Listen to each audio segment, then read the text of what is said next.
무더운 여름철을 보내고 있지만 지금 우리나라 전국 방방곡곡에서는 우리 청소년들 또 아이들 성경학교와 수련회가 진행 중에 있습니다.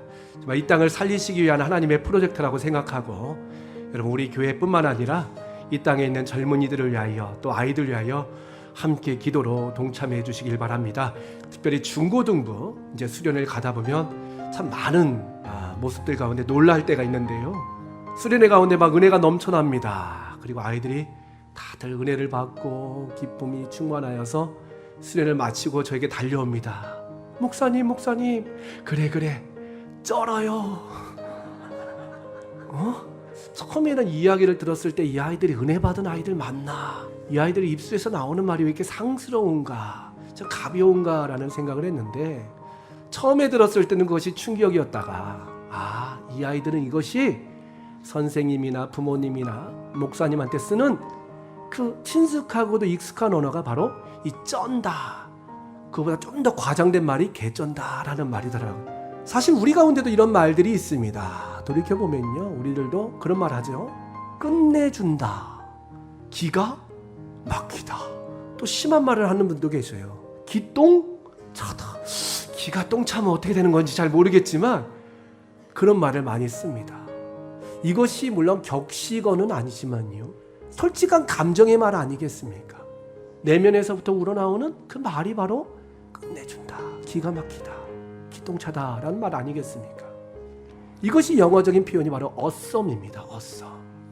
요즘 젊은 사람들 가운데는 awesome 코리아, awesome 뮤직, 빵집 awesome 베이커리, 수많은 말들 가운데 awesome이라는 단어를 붙입니다. 심지어 찬양 가운데 미국의 국민 찬양 가수라 불려지는 마이클 W. 스미스라는 사람이 있습니다. CCN 가수의 어떤 대부격되는 사람인데요. 이분이 발표한 노래 제목이 바로 Awesome God입니다. Awesome God. 나의 주 크고 놀라운 하나님, 하늘 위에서 지혜와 권능으로 우리를 다스리네.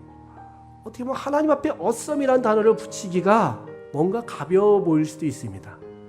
그런데도 불구하고 awesome God이라고 표현한 이유는 바로 무엇일까요? 내 솔직한 감정이라는 거예요.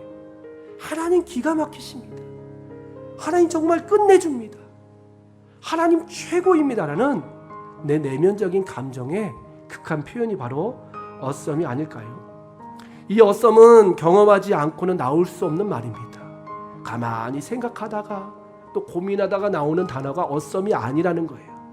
정말 경험을 해봐야 됩니다. 오늘 우리가 함께 읽은 말씀, 이 욥의 모습을 보면 온전하고 정직하며 하나님을 경외하고 악에서 떠난 사람이었더라. 이 욥은 완벽했던 사람이라는 것이에요.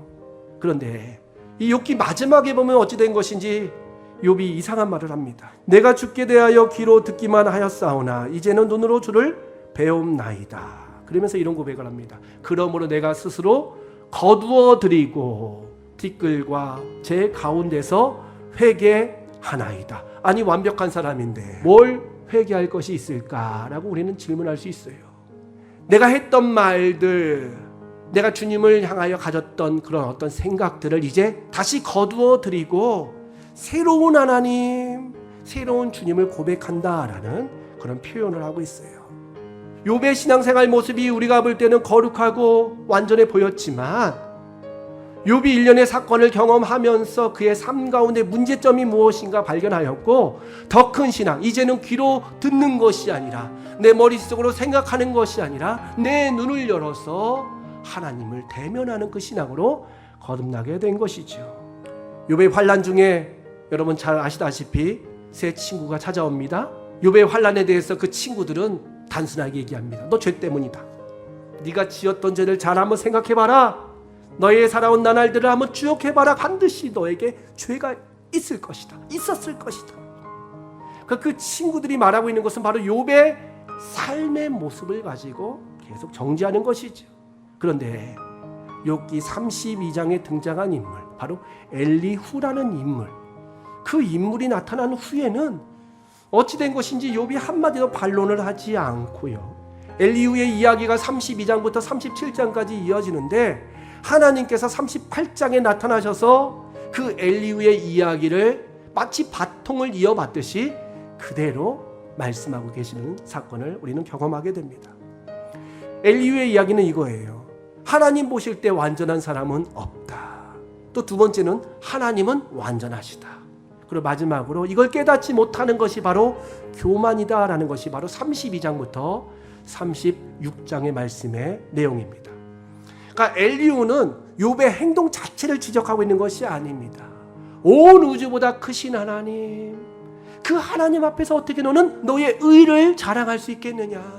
너의 삶 속에서는 네가 완벽하게 행동했을지 몰라도 이 온 우주보다 크신 하나님 앞에서 어찌하여 너의 의를 자랑하고 너의 의를 가지고 하나님 앞에 항변할 수 있겠느냐라는 것이 엘리후의 이야기였어요. 그리고서 엘리후의 마지막 이야기가 이어지게 되는데 그 내용은 바로 자연 세계를 통한 하나님의 섭리였어요.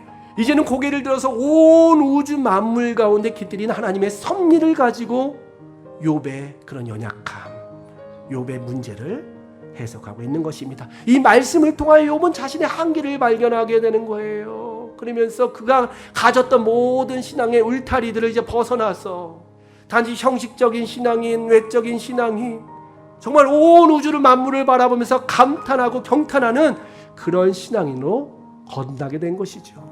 왜 여러분 다윗이 위대한지 아십니까?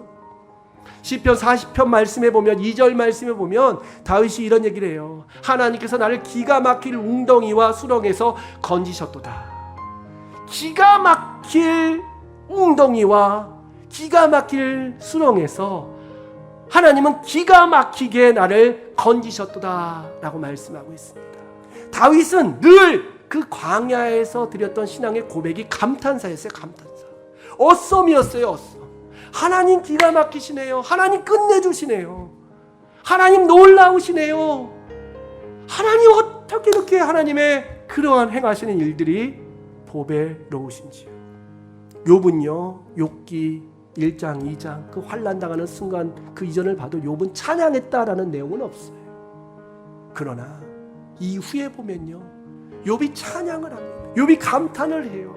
이제 내 눈을 들어서 주님의 영광을 바라봅니다. 이제는 감탄의 삶, 감격의 삶으로 바뀌게 되는 것입니다. 우리 그리스도인들이 예배만 잘 드리고 봉헌생활 잘하고 봉사만 잘하면 아름다운 신앙생활이 될 수 있을까? 그건 이전의 욥과 같은 모습이에요. 물론 그 모습도 아름답습니다. 그러나 하나님이 원하시는 신앙의 생활은요, 감탄이에요. 감탄. 여러분 힘들고 어려운 시간을 보내죠. 우리가 들리는 사실들이 우리 마음을 무겁게 합니다. 그러나 이 악설을 끊을 수 있는 유일한 방법은 바로 이 축복의 능력 아니겠습니까? 우리가 하나님을 바라보면서 이 시대를 포기하지 않으시는 하나님, 이 젊은이들이 지금도 뜨겁게 기도하고 있고 주님을 구하고 있고 주님 앞에 나아가고 있는 이 모든 일련의 과정들이 하나님의 축복이 아니고서야 어떻게 가능하게 되겠습니까? 오늘 욥과 같이 하나님의 살아계심을 목도하고 항상 기뻐하고 감사하고 쉬지 말고 기도하는 사랑하는 성도들 다 되시기를 주님의 이름으로 축복합니다.